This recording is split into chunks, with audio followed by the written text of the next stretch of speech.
The Labour Party have accused the Tories of letting victims down and letting criminals off as more than 16,000 court cases are delayed due to the lack of judges or prosecutors. So we're joined for more on this by the Shadow Justice Secretary, Steve Reid. Steve, how do you see a way out of this? It's a heck of a backlog. Yeah, well, good morning, Eamon. Great to be on the show.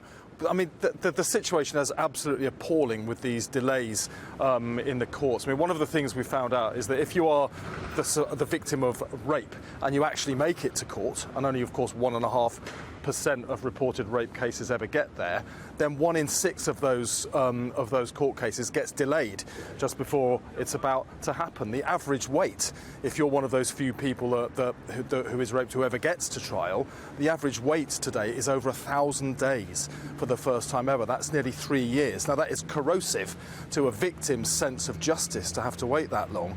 But in cases as serious as violent sexual assault against women and children or rape, in many cases, the case collapses because the victim or the survivor simply drops the case because it's too agonising to have to wait that long. And in many cases, of course, they'll be living in the same neighbourhood or community as the alleged attacker. So it is an absolute dereliction of duty on the part of the government to have allowed our criminal justice system to become so broken that people are not prosecuted, that criminals are no longer prosecuted and victims are denied the justice that surely they deserve. Those delays are set to be exacerbated even further by the strikes that barristers and all of the court staff are taking on at the moment. Your thoughts on that? Because obviously, you know, there is this upset about pay in all of this, but as you say, victims need to be at the heart of all of this. Well, that's right, and at core this is about pay. But barristers' pay has fallen so low now that over recent years, 1 in 4 barristers, criminal barristers, has simply quit the profession, which is one of the problems that's leading to court delays. There aren't enough barristers or judges or indeed courts because the government has closed down so many of those. Now, barristers are not known as a particularly militant group. They've never gone on strike before. They're taking this action because so many of them find it's impossible to make a living. Junior barristers, some of them will be on less than £12,000 a year. That's why people are walking out of the profession. Now, there was a way through this. The government commissioned a review by Sir Christopher Bellamy. He's now a Conservative peer in the House of Lords behind me, and he recommended a 15% uplift in fees to try to stop the worst of the problem. But the government, having agreed to do that, then went back on it, so they excluded ongoing cases, and in fact for some lawyers they weren't going to get the full 15% uplift. So had the government not backtracked on their promises to start to fix a problem that they created, then perhaps there would be more trust in the system and we could avoid these strikes, which, as you say, will make an already terrible situation potentially even worse.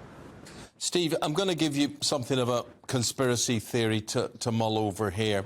We talk about the criminal justice system and the pressure. You've highlighted the pressure there and these unbelievable backlogs and the people who suffer as a result. Screaming out of the Daily Mail today, front page headline, have police given up on burglary?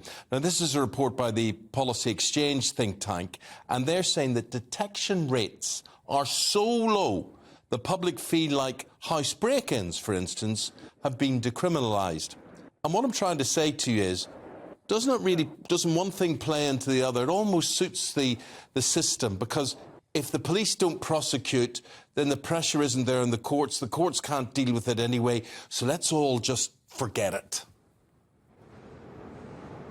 Well, you're spot on there, Eamon. You have to prosecute in order to punish, and you have to punish in order to prevent other criminals from getting involved in the same kind of thing. But why are we in this situation where we have effectively, under this government, the government has decriminalised crimes as serious as burglary, robbery, fraud, rape, as we've been hearing? When only 1.5% of reported rapes ever gets to court, that's effectively decriminalising rape. But the problem isn't the police. The government cut the police by 21,000 officers during the time that they've been in power. They're putting a few of them back now and trying to take the credit for that, but fundamentally they cut the police. If the police aren't there, who's going to come when you phone up and say I've been burgled or I've been robbed?